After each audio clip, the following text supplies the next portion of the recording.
আমার বউয়ের সঙ্গে লাইন? ও স্বামী, আর কোনোদিন বেগুনকে ঢোকাবো না, ওকে ছেড়ে দাও। এই, বেগুনের জন্য তোমার এত কষ্ট হচ্ছে কেন? বাইরে চলো।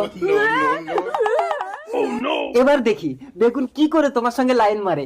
দরজা বাইরে থেকে বন্ধ, ও ভেতর থেকে খুলতেই পারবে না। আমি কাজে গেলাম।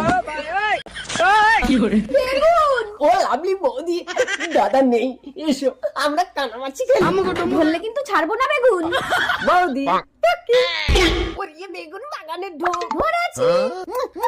এই বেগুন, বেগুনকে বন্ধ করে লাভ নেই, তোমাকেই বস্তায় ঢুকিয়ে তালা বন্ধ করে রাখবো। এই চাবি এখানে রেখে গেলাম, কেউ হাত দেবে না, আমি কাজে গেলাম। रुको जरा। ঘরের তালা ভাঙবো, তোমার আমার প্রেম দিতে যেতে দেবো না। আরে বেগুন তাড়াতাড়ি খোলো, আমার খুব জোরে বাথরুম লেগেছে। सबर करो। খুলছে না তো। খুলবে না, ওটা নকল চাবি, আসল চাবি আমার হাতে। বেগুন আছে।